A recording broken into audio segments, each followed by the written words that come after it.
Segment tonight, we have a bit of a brouhaha, interesting word, over a soundbite from President Obama and Mitt Romney's reaction to it. Somebody gave me an education. I wasn't born with a silver spoon in my mouth. Michelle wasn't. But somebody gave us a chance.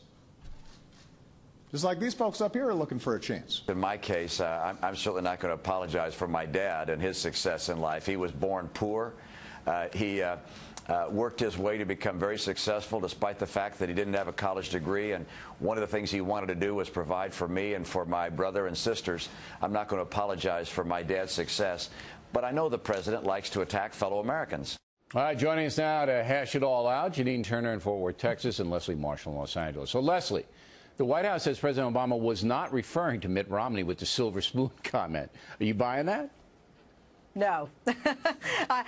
No. 3 years ago, we could say that when he made that remark before. But when he's saying that, I don't think he... When did he make it before? I don't remember that. Jay Carney said that. He said it 3 years ago. The president said that comment 3 years ago, and it wasn't based, toward Mitt Romney then. But I do think that now it is based not only toward Mitt Romney, but toward rich Republicans on the right, specifically. All right. Now, is there anything wrong in your mind, since you are a dedicated liberal, Leslie, with silver spoon Americans? Anything wrong with that, for them running for office? Is that a deficit? I don't think there's anything wrong with silver spoon Americans. I wish one of them would adopt me. But when we look at America, we have 99% that aren't born with the silver spoon. Yeah. And I think what the president's doing is saying, look, hey, I'm a rich guy now, but I wasn't always. I was like you. I'm looking out for you. This is how I differ from this guy. You say there's nothing wrong with the silver spoon set, all right? So, Janine, how do you say this? Well, the way I see this is a fundamental problem here. First of all, money doesn't solve problems, and money doesn't guarantee success. There are a lot of children that were raised in rich families that end up becoming incapable, alcoholics, derelict in responsibility. Money isn't the answer here. What the answer is character, and I think most Americans can see through that.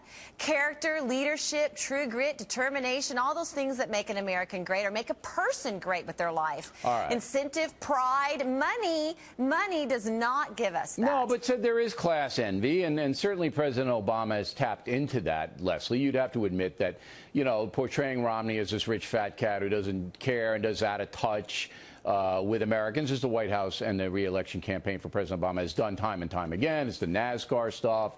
It's on and on and on. The guy doesn't know. So they are trying to portray Romney as a silver spooner guy, totally out of touch, doesn't really care. Doesn't care about the NASCAR people, just the owners. And I see that as a theme that's going to be right throughout the whole campaign. Well, I don't disagree that that will be a theme, because they have to point out, look, Mitt Romney is 1% of the 1%. This is who the Republicans are putting forth as their candidate. This is a man who is wealthy, who's looking out for his buddies. This is what we're doing, where we came from. And I think the president is smart to do that, quite frankly, because obviously the overwhelming majority of us are not in the 1%. If I were Mitt Romney, Janine, I got this thrown at me by President Obama on a debate forum or anything like that, I'd circle around and go, did you see the same thing about John F. Kennedy? Did you do that to Kennedy?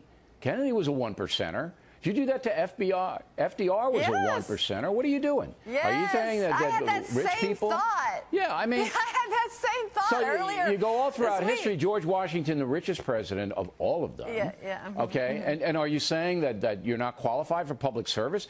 And then the president would say, no, he's just out of touch. He doesn't know what the concerns are. And then you could say the same thing about JFK. Lived in Hyannisport. He lived in Palm Beach. He's educated at Harvard. I mean, I'm researching my Kennedy book now, and it's very interesting, JFK's approach to black Americans back then when he was president. I'm not going to give anything away. But I think President Obama leaves himself open here big time, Leslie, if he starts to go down this road seriously. Well, I hear what you're saying. If you look back and talk about certainly other people like JFK, certainly Rockefellers, et cetera, Donald Trump, people that were what somebody would say had it handed to them versus worked for it. But I don't think that is not the point that I hear the president making. The president is making the point that you have a rich candidate who is proposing to go against legislation that would make, for example, the Buffett rule to make rich people pay more. He's going to say he's trying to protect his own. That's legitimate, Janine. And Janine, he's going to have to answer that. Romney's going to have to answer that. Okay, well, I think the bottom line is Americans are smarter than this, and Americans don't really care. What they care about is $4 gas, being bullied by foreign countries. Your children might have to wait 6 months to get an MRI.